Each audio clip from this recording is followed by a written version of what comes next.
Então, nesse segundo bloco, a gente volta e eu já começo te lançando essa provocação de como você conseguiu organizar a temática do livro. Você já deu de uma forma muito menos do que tem aqui, do conteúdo que tem aqui, você deu um panorama do que a gente vai encontrar no seu livro. Agora, como que você conseguiu essa condução? Que foi a primeira coisa que eu quis te perguntar quando eu terminei a leitura. Porque você tornou agradável um tema que tinha tudo para cair num lugar comum, né? Como é que você soube se monitorar para você construir essa narrativa de uma posição assim, como se você estivesse fora do sistema? Eu creio assim, né? Eu fui escrevendo, né, as minhas observações, como eu falei, ao longo aí de anos, mas basicamente ele foi escrito, né, tomou corpo, forma em 2011, né? Em todo 2011 eu passei praticamente dedicado assim ao livro. E aí eu fui dividindo por temas, né? Eu comecei a analisar o que eu já tinha, né, as pesquisas, né, assim, as pesquisas nacionais e mundiais sobre as questões da mulher e comecei a dividir por temas, né, assim. Já algumas pessoas falaram, né, quem já leu e fala dessa divisão, né, que ela tornou a leitura mais simples, mais compreensível, mais agradável. Aí você diz assim, como? Não sei, acho que não foi casual, não acredito assim, num acaso. Então, como nós estamos falando de religiosidade, eu creio que foi uma inspiração, né? De repente é uma inspiração de Deus, uma inspiração aí divina. E aí depois, assim, eu vendo nessa divisão, eu vi que ela realmente tornava mais compreensível, né? Então foi assim, foi assim, dividindo, né, por blocos, por temas. Eu não quis fazer uma escrita assim, vamos dizer assim, sem divisão, né?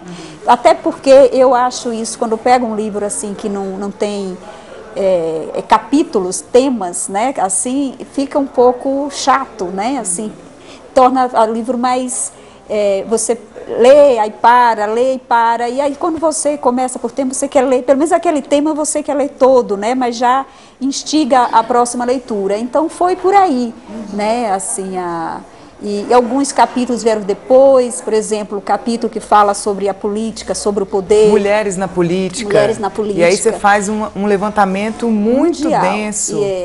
E aí, assim, na verdade, eu tinha escrito, mas nessa divisão, inclusive, eu não tinha ainda formatado o capítulo.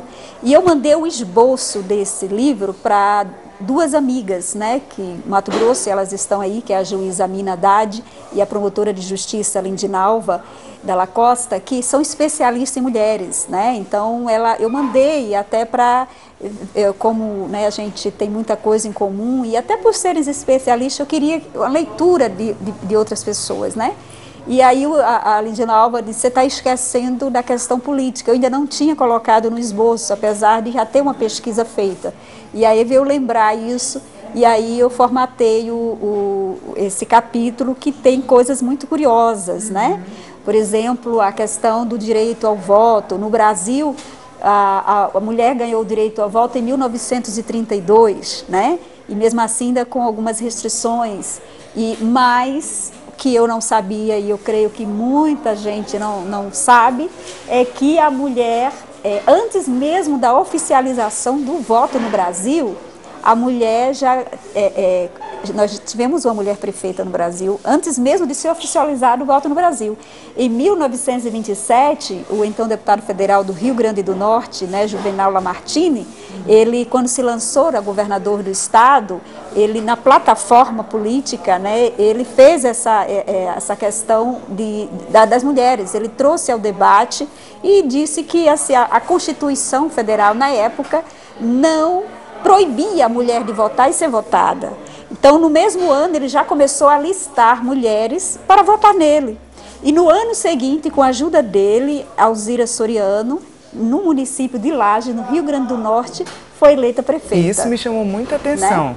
Num território que é dito mais machista do nosso país, né? Então, foi a primeira prefeita no Brasil, foi nordestina, e antes de ser oficializado o direito ao voto.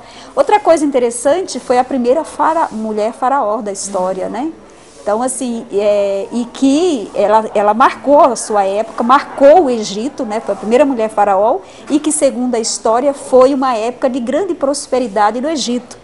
Né? Então, a questão da mulher. Então, a gente vê aí mulheres no poder em todo o mundo, né? Na Suíça, na França, na Espanha, Filipinas. Algumas são bons exemplos, outras nem tanto.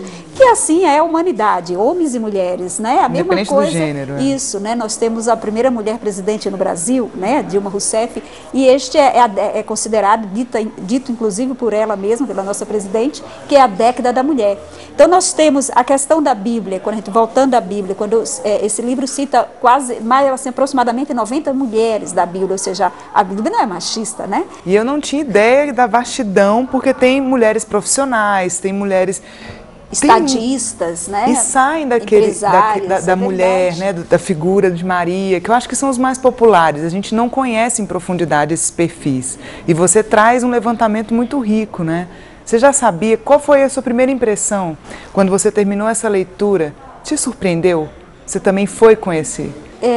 Eu fui, que a gente vai assim, a gente fica ouvindo, né, muitas coisas, fica ouvindo, né, assim, Esther, que hoje Esther já se tornou popular, teve minissérie, né, sobre a rainha Esther, né, uma mulher que marcou sua época, que salvou o seu povo, né, e, ou seja, de grande influência no mundo, e hoje é exemplo, né, hoje continua sendo boa influência.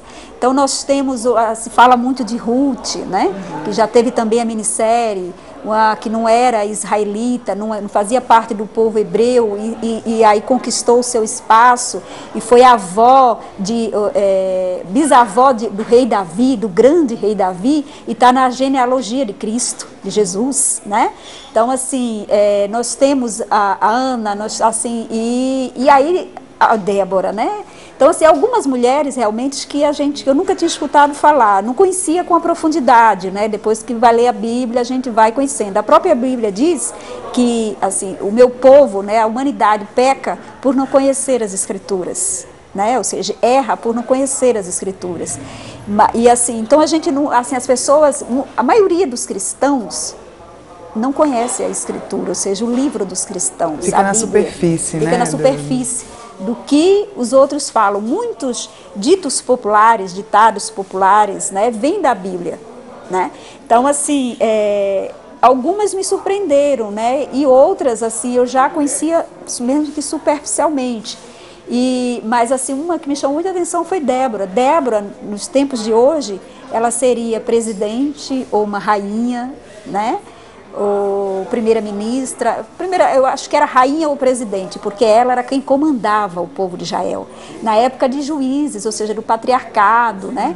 Na época ela era chamada de profetisa e sacerdote estava em queda, em baixa, o nome sacerdote, desacreditado. Então ela era o título de juíza, né? Ainda não tinha chegado o tempo do reinado. Então ela era juíza, ela quem julgava o povo de Israel. O juiz naquela época também era uma, vamos dizer assim, líder militar.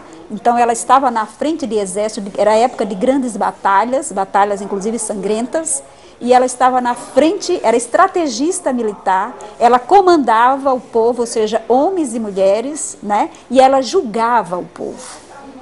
E ela era uma profetisa. Ela orientava, ela conduzia, ela dava o norte, né? E ela decidia o destino da nação.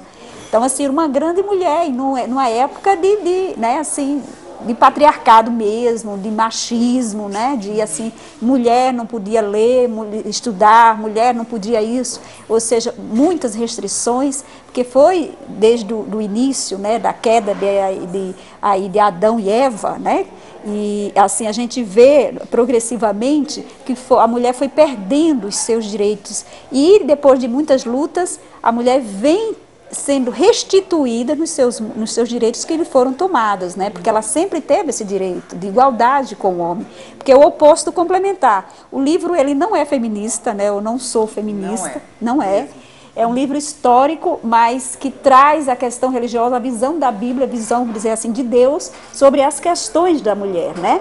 Mas, assim, mas trata, ou seja, defende, que é a minha visão, que eu acho que homem e mulher devem andar lado a lado, é o oposto complementar, ou seja, em harmonia, e assim a sociedade com certeza será mais justa, mais igualitária, e todas as pessoas serão mais felizes, né? Então, assim, eu trago isso, a questão das mulheres, da Bíblia, que muitas são bons exemplos, outras nem tanto, como é em toda a humanidade, mas eu encontrei mais bons exemplos do que exemplos ruins das mulheres. O mesmo acontece hoje no, né, no mundo social, político, econômico, né? Então, e você consegue reunir essas duas coisas. Isso. Eu quero que você deixe para o próximo bloco, porque tem mais coisa aqui ainda que ela trouxe nesse livro. Eu acho que ela trata muito também da formação da mulher como indivíduo, independente da religião. Fica aí que a gente volta já.